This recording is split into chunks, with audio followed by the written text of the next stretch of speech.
Anytime I've used it, I've gotten consistently bigger and stronger, even though the overall training volume is quite a bit lower.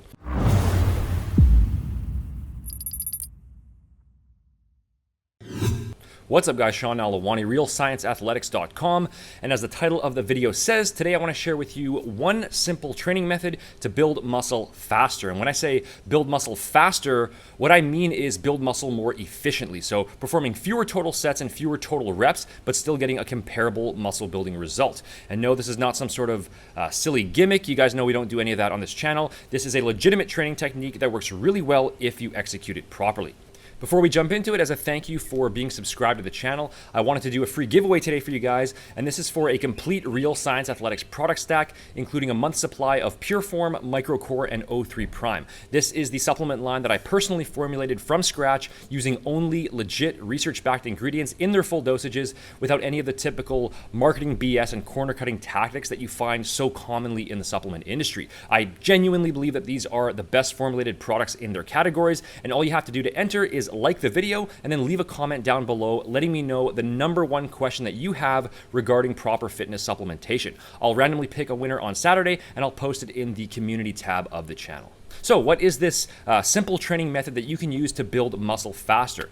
That method is known as multi-rep rest pause. And what is multi-rep rest pause? Very simply, it's this. You perform as many reps as you can with a given weight, you rest for 12 to 15 breaths, pick the weight back up and perform as many reps as you can again, rest another 12 to 15 breaths, and then repeat one last time. And that's the end of the set right there. And you'll perform this sequence once for a given exercise. So instead of doing the standard approach of, say, 3 completely separate sets with full rest periods in between, you'll just perform this one single extended set instead.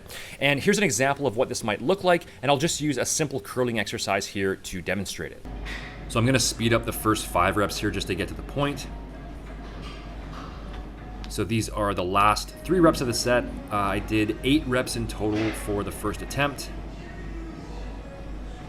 And here is the final rep.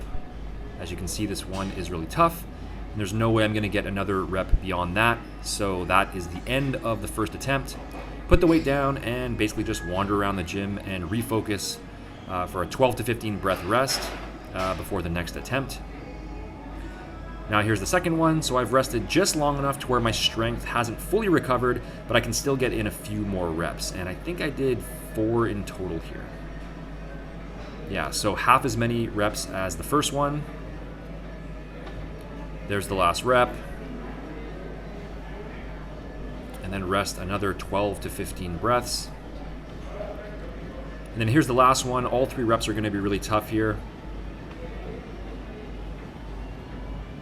And then, by the way, this here is what an all-out rep actually looks like. I'm not trying to sound tough because this is just a simple bicep curl, which is quite easy to do. But this is a true failure rep here. Most people stop quite a bit shorter than this, and they think it's failure when in reality it isn't. And that's the complete rest pause sequence right there.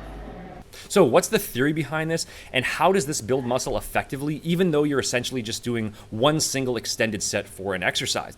Well, what you have to keep in mind is that it's only the last few reps of a given set as you get close to the point of muscular failure that actually trigger the muscle building process. And we sometimes refer to those as effective reps. Your body does not make muscle building adaptations unless it has a good reason to do so. And so all those easier reps leading up to the point of failure are not going to have much, if any, training effect. The only purpose of those initial reps is to get you to the point in the set where you're maximally exerting yourself on those last probably 1 to 3 reps. So the idea with rest pause is that even though you're performing less total reps for a given exercise, you're ultimately performing the same number of effective reps. And so you're able to get the same or a very similar muscle building stimulus, but in a more efficient manner, since you're eliminating a big chunk of those junk reps and keeping yourself up near the point of failure rather than completely resetting and doing an entirely new set each time. It's actually a pretty similar technique to a drop set, except that instead of reducing the weight and immediately performing more reps, you're keeping the weight the same and then you're incorporating brief rest periods. And I would say that that way you end up getting in higher quality reps overall because you get to have a brief pause to mentally reset. There's going to be less chance for form breakdown, and you aren't stopping the set just because of the burn. You're stopping because you're truly hitting muscular failure and without having to reduce the load either, which means that you're going to get better overall strength gains as well. Now, there's no precise rep range that you have to use here, but I would recommend that you aim for at least 10 reps in total across all 3 attempts. And what I found personally is that if I'm going to true muscular failure, then I typically get about half as many reps on the second attempt in comparison to the first. And then on the third attempt, I probably get about 1 to 2 reps less than the second attempt. For example, it might go 12 reps, 6 reps, 4 reps, or 10 reps, 5 reps, 3 reps, or maybe 8 reps, 4 reps, 3 reps, somewhere along those lines. Now, you don't want to be doing this on the very biggest compound lifts that put your body into a slightly more compromising position. So I wouldn't advise using this on squats or deadlifts, bent over rows, probably Romanian deadlifts as well. Those are going to be a bit dangerous for this technique, but chest presses, shoulder presses, any type of vertical pull, chest supported rows, pretty much any type of isolation lift, those are all going to be fine.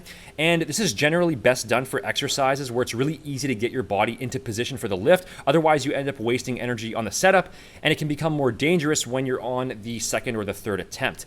Just as one example, a seated overhead dumbbell press where you have to kick the dumbbells up into position, that probably wouldn't be ideal, and an overhead barbell press or an overhead machine press would be safer, just as an example. So who can benefit from this technique? Well, first off, I would say that this is definitely more geared towards intermediate/advanced lifters. If you're still a novice, then I think that you're going to be best off to just stick with straight sets and build up your overall size and strength base first before delving into more advanced techniques like this. Doing it on isolation exercises would probably be fine, but for compound lifts, I would say that you should stick to straight sets if you're still a beginner. Or if you're a beginner but you want to do it on a compound lift here and there, then I would say just don't go all the way to failure. You can use the same basic set and rep structure, but just leave a rep or 2 in the tank.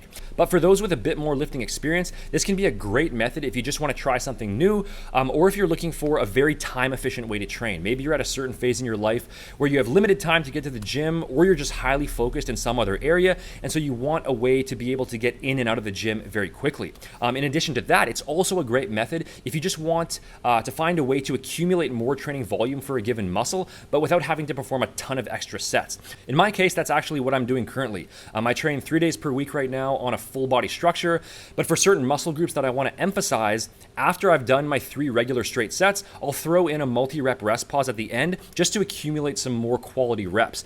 And instead of going all the way to failure like I described previously, I just do the multi-rep rest pause technique, but I stop about a rep short of failure on each attempt. So it can just be a very efficient way to get in more volume for a given muscle. If I wanted to perform, say, 3 extra sets for my back, instead of doing 3 separate sets with 8 reps each with 2 to 3 minutes of rest in between each one, I could do 1 rest pause set instead of, say, 8 reps, 4 reps, 3 reps. So that's just a little over half the number of total reps, and in a sequential fashion without those full rest periods in between. But also in the past, I have done entire training cycles using nothing but rest pause training and going all the way to failure with every set. And there are entire schools of training that are built around this one method alone. The most popular one is called dog crap training, or DC training. It's a bit of a weird name, but some of you might be familiar with it, and that's actually how I originally came across this multi-rep rest pause method, and I can definitely vouch for its effectiveness. Now, is this more effective than straight sets? Can't really say for sure, but it's definitely very comparable. And anytime I've used it, I've gotten consistently bigger and stronger, even though the overall training volume is quite a bit lower. I generally do recommend keeping your overall workout structure fairly basic and straightforward, particularly if you're a novice, but rest pause training is one tool that I've always kept in the overall toolbox and that I use here and there for different purposes when I need it.